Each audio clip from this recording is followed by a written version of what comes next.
Unified 911, anong matutulong namin sa'yo? Anya ti maitulong miken ka po. Anong may tatabang ko sa Unsay imo? akong ikatabang nimo? Ngini makadabang na misal ka no. Sa anumang wika o dialekto, may tulong na darating sa iyo.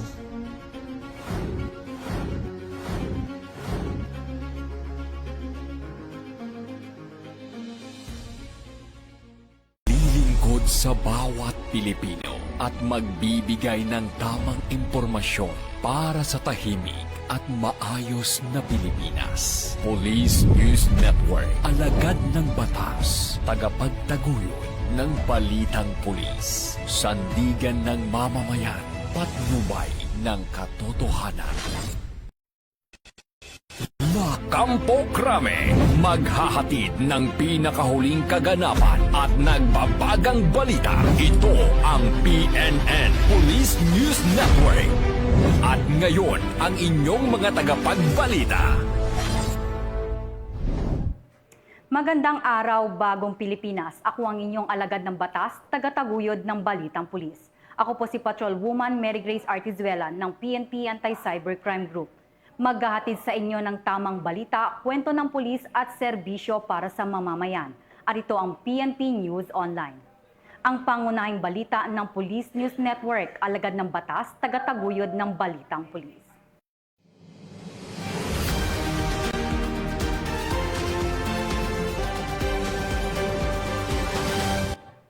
Narito ang mga balitang hatid ng ating PNN correspondents mula sa iba't ibang panig ng bansa.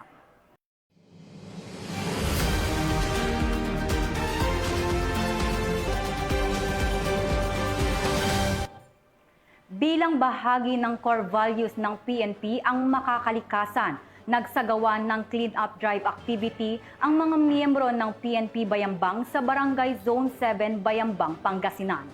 Ibabalita yan ni Patrolman Dennis Carinal.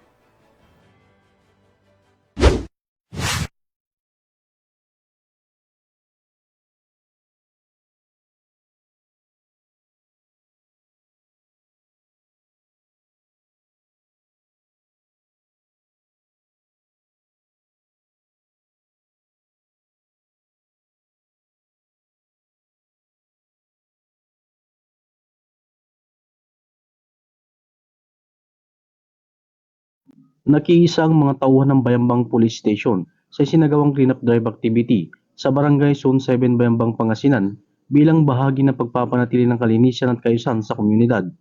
Kasama sa aktibidad ng Lingkod Bayan Advocacy Support Group na binuo ng mga opisyal ng barangay, kabataan mula sa KKDAT, mga force multipliers ng BPADS at mga tauhan ng Bureau of Fire Protection. Sama-sama naglinis ang mga kalahok sa paligid ng barangay upang makatulong sa pagpapangalaga ng kalikasan at kalusugan ng mamamayan. Layunin ng cleanup drive activity na mahikayat ang komunidad na makiisa sa mga gawaing pangkalikasan at mapanatili ang isang malinis, ligtas at maayos na kapaligiran. Ang aktibidad na ito ay sumusuporta sa advokasya ng Philippine National Police na pulis makakalikasan na nagpapakita ng malasakit sa kalikasan at sa kapakanan ng komunidad. Mula dito sa Ilocos Region, ako po ang inyong Police News Network Correspondent, Patrolman Dennis Carinal. Alagad ng batas, tagataguyod ng Balitang Pulis. Maraming salamat, Patrolman Carinal. Umabot sa 270 na evacuees ang nabigyan ng tulong ng mga tauhan ng Police Regional Office Negros Island Region matapos ang isang matagumpay na gift-giving activity at community outreach program sa Moises Padilla Evacuation Center sa Negros Occidental. Magbabalita dyan si Patrolwoman Maria Sara Bernales. Hatid ng tulong at pag-asa.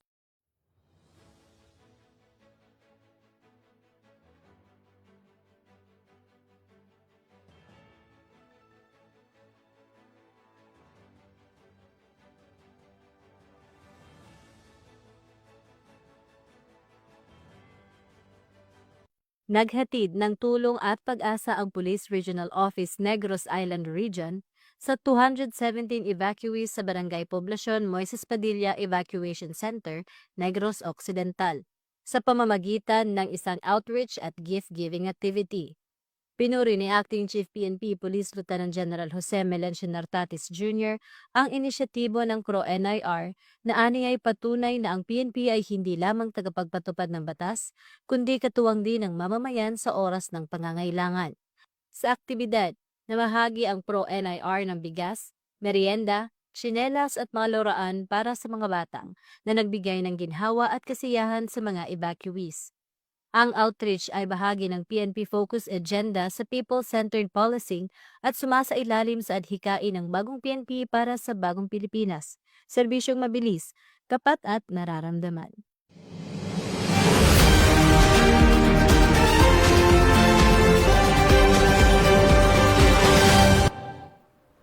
Malasakit at dedikasyon ang ipinakita ng mga tauhan ng Sagada Municipal Police Station. Ito ay matapos tulungan ng isang senior citizen na may sakit na madala ito sa pagamutan sa Mountain Province. Ang buong detalye ng report mula kay Patrolwoman Jessie Sabado. Rumesponde ang mga tauhan ng Sagada Municipal Police Station sa isang tawag para sa tulong hinggil sa isang may sakit na senior citizen sa Demang Sagada Mountain Province kamakailan. Matapos matanggap ang ulat, kaagad na nagtungo ang mga rumespondeng tauhan sa lugar upang masuri ang kalagayan ng pasyente. Natagpuan ang senior citizen na nangangailangan ng agarang atensyong medikal. Kaya agad siyang dinala ng mga tauhan sa St. Theodore Hospital para sa nararapat na gamutan. Ipinapakita ng maagap na pagtugon na ito ang matibay na pangako ng Sagada MPS na maglingkod at magprotekta sa komunidad, lalo na sa mga senior citizen at iba pang vulnerableng sektor. Patuloy na isinasabuhay ng Sagada MPS ang malasakit at dedikasyon hindi lamang bilang tagapagpatupad ng batas kundi bilang mga lingkod na tunay na nagmamalasakit sa kapakanan ng mamamayan. Mula dito sa Baguio City, ako yung PNN correspondent, Patrolwoman Jessie Sabado, alagad ng batas, tagataguyod ng balitang pulis. Maraming salamat, Patrolwoman Sabado. Agad rumesponde at tumulong ang mga tauhan ng San Quintin Municipal Police Station sa isang vehicular accident sa Barangay Tangadan. Sa naturang aksidente ay nagsagawa ng rescue at assistance operation ang PNP, katuwang ang Bureau of Fire Protection at Rural Health Unit. Patrolwoman Maria Sara Bernales sa report.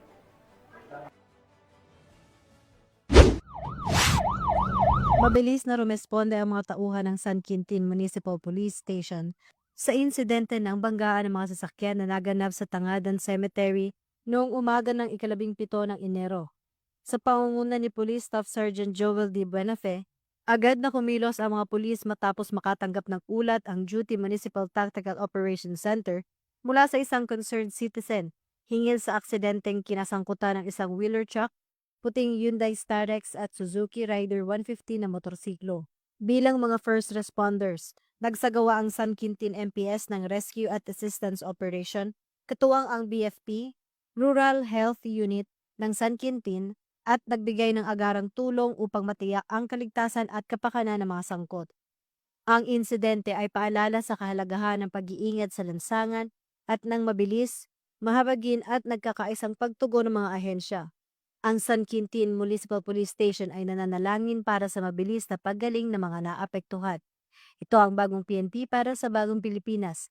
Serbisyong mabilis, tapat at nararamdaman.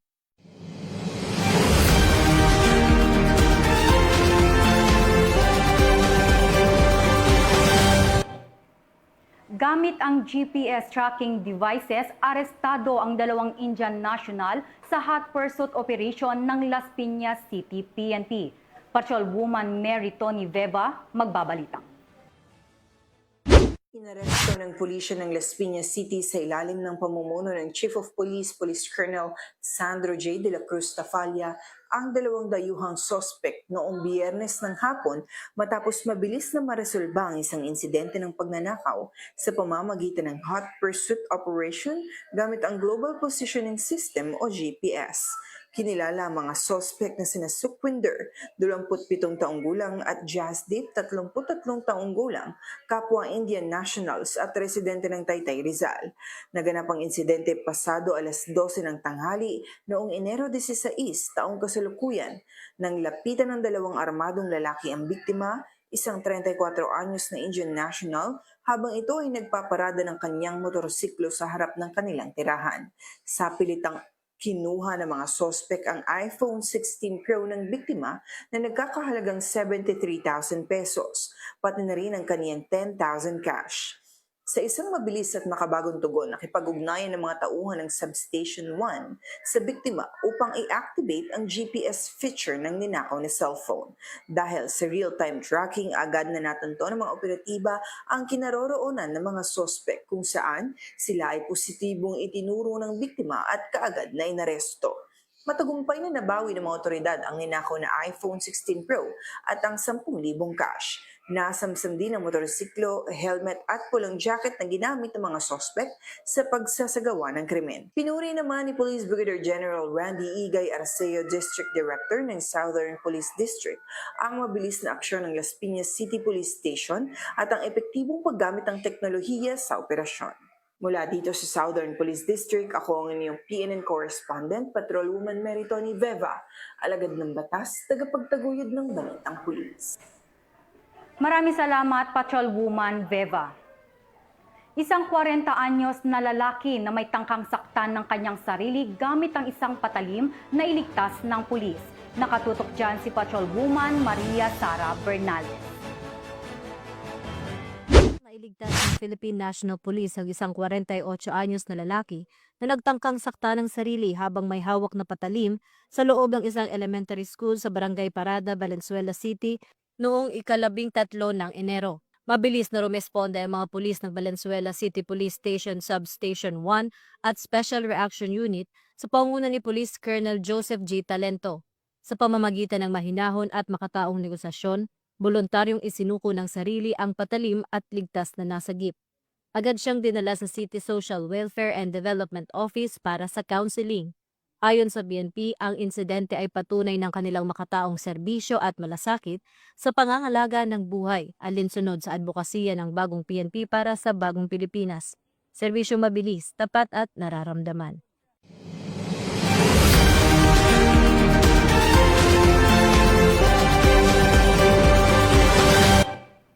Matapos ang buy-bus operation, agad pinosasa ng isang 55 anyos na lalaki at nakumpiska ang mahigit 1 milyong pisong halaga ng iligal na drogas sa Iloilo. Tinutukan niya ni Patrolwoman Lynette Sablon.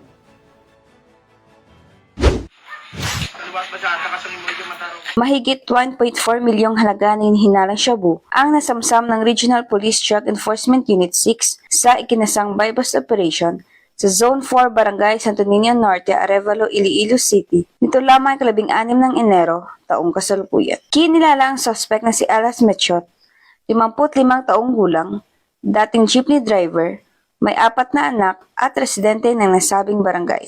Sa isinagawang bypass operation, nakabili ang mga operatiba ng isang sachet ng hinalang shabu gamit ang 12,500 pesos na mark money. Bukod dito, na-recover pa ang 10 sachet ng suspected shabu, 4 na jumbo size at 6 na maliliit na nakalagay sa isang eyeglass case. Ang kabuang bigat ng nasamsam na ilegal na droga ay nasa humigit kumulang 215 gramo na may tinalayang standard drug price ng 1,462,000 pesos. Isinagawa ang operasyon sa ilalim ng pangangasiwa ni Police Lieutenant Colonel Randy Caballes, hepe ng RPDEU 6. Sa kasalukuyan, nasa kusdiya na ng Iloilo City Police Station 6 ang suspect at maharap sa kasong paglabag sa Republic Act 9165 ang Oppressive Dangerous Drugs Act of 2002. Patuloy na pinagtitibay ng Philippine National Police ang kanilang walumpay na kampanya laban sa ilegal na droga bilang patunay ng kanilang matatag na paninindigan sa pagpapanatili ng kapayapaan, kaayusan,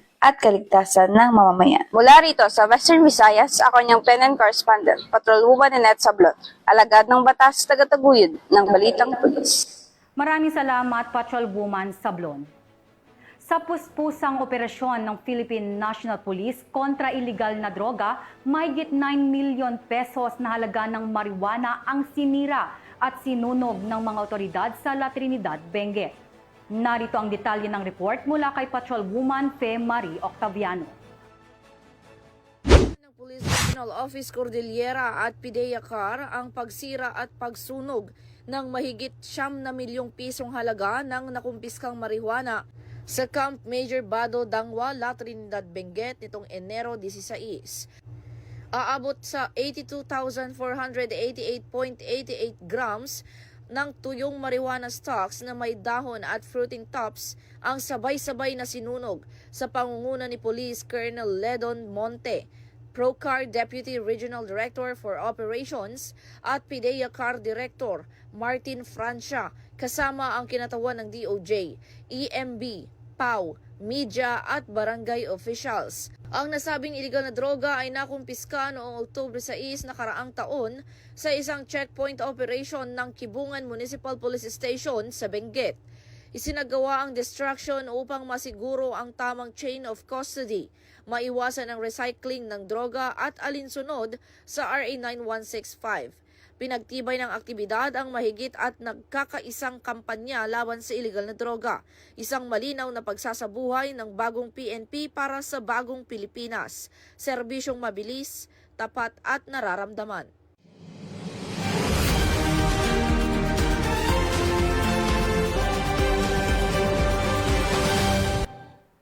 Matataas na kalibre ng baril ang na-recover sa isinagawang entrapment operation ng mga tauhan ng Sultan Kudarat, Maguindanao del Norte. Patrolwoman Maria Sara Bernales sa balita. Hatid ng malaking dagok sa kriminalidad ang Philippine National Police matapos matagumpay na ma-recover ang ilang matataas na kalibre ng baril sa isang entrapment operation sa Sultan Kudarat, Maguindanao del Norte noong ika-16 ng Enero. Isinagawa ng pinagsanib na unit ng PNP ang operasyon laban sa isang lalaking nasa edad 40 anyos na sangkot umano'y sa iligal na bentahan ng baril. Paglabag sa RA 10591 ang kanyang kakaharaping kaso. Tumakas ang suspect matapos makalata sa presensya ng pulis, ngunit naiwan ang kanyang sasakyan na naglalaman ng mga high-powered firearms, bala ng magazine at budel money. Ayon kay Acting Chief PNP Police Lieutenant General Jose Melencio Nartatis Jr., mahalagang tagumpay ang operasyon dahil naalis sa sirkulasyon ang mga baril na maaaring gamitin sa krimen. Patuloy pa rin ang investigasyon at operasyon ng PNP upang matuntun at maaresto ang mga sangkot sa ilegal na kalakalan ng armas. Ito ang bagong PNP para sa bagong Pilipinas, serbisyong mabilis, tapat at nararamdaman.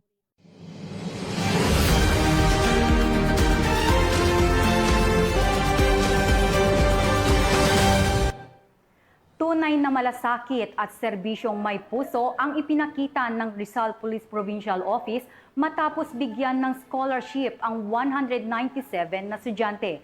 Bukod dito ay nagbigay din ng school supplies sa mga mag-aaral. Ito ay sa ilalim ng Project Filio ng Kapulisan. Ang magandang balita ay hatid ni Patrolwoman Fe Marie Octaviano. Ng pag-asa at suporta ang Rizal Police Provincial Office sa 197 estudyante matapos silang pagkalooban ng scholarship, school supplies at allowance sa ilalim ng Project Filio o Brotherly Love na ginanap sa Camp Major General Licerio Jeronimo noong Enero 14 ngayong taon. Ayon kay PNP Acting Chief Police Lieutenant General Jose Melencio C. Nartates Jr., higit pa sa material na tulong ang layunin ng programa, kundi ang ipadama ang tunay na malasakit ng pulisya sa komunidad at sa kinabukasan ng kabataan. Hinihikayat din niya ang mga mag-aaral na ipagpatuloy ang kanilang mga pangarap sa kabila ng hamon sa buhay. Ang inisyatibong ito ay patunay ng dedikasyon ng PNP sa pagbibigay serbisyo at hindi lamang sa usaping pangsiguridad, kundi pati na rin sa pag-unlad ng komunidad. Ito'y alinsunod sa adhikain ng bagong PNP para sa bagong Pilipinas, serbisyong mabilis, tapat at nararamdaman.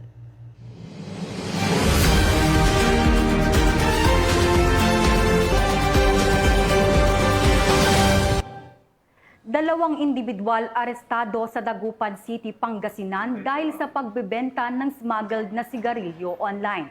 Yan ang balitang aking tinutukan. Dalawang individual ang naaresto sa Dagupan City, Pangasinan sa isinagawang entrapment operation ng mga tauhan ng Pangasinan Provincial Cyber Response Team ng RACO 1, kaugnay sa illegal na pagbebenta ng smuggled cigarettes.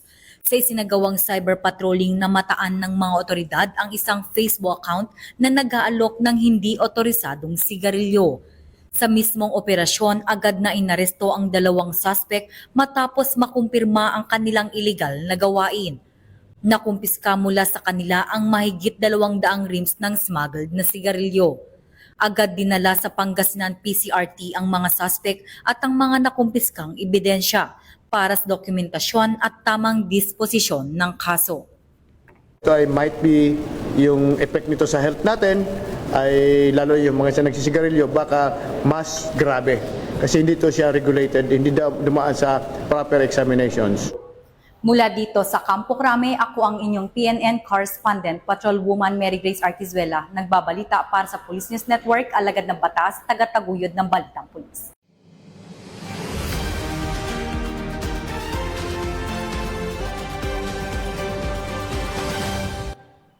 At yan ang nakalap ng ating mga PNN correspondents mula Luzon, Visayas at Mindanao. At bago po tayo magtapos ay nais ko pong batiin ng aming buting Acting Director ng ACG, Police Brigadier General Wilson C. Asweta.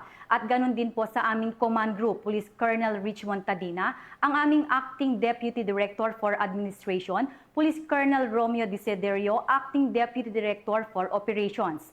At Police Colonel Reynaldo de la Cruz, ang aming Chief of Staff. At sa aming Chief OMD, Police Colonel Army Agbuya, at sa aming Chief PCRS, Police Major Leslie Halirina. At nais ko rin pong i-shout out ang mga kasamahan ko sa OMD, lalong-lalo na po kay Patrolwoman Claricel Balenya na nagdiriwang ng kanyang kaarawan sa araw na ito. Sa ngalan ng pamunuan ng Philippine National Police sa pangunguna ni Acting Chief PNP, Police Lieutenant General Jose Melencio Nartates Jr. at sa pamumuno ni President Ferdinand Bongbong Marcos Jr., kami ay maglilingkod sa bawat Pilipino at magbibigay ng tama at balanseng balita. Mula rito sa tanggapan ng tagapag-ugnay ng Pambansang Pulisya, kami ang inyong alagad ng batas, tagataguyod ng Balitang Pulis. Ako po ang inyong tagapag-ugnay, Patrolwoman Mary Grace Artizuela mula sa PNP Anti-Cybercrime Group. Maghahatid ng tamang balita, kwento ng pulis at serbisyo para sa mamamayan. At ito ang PNP News Online. Ito ang bagong PNP para sa bagong Pilipinas. Serbisyong mabilis, tapat at nararamdaman.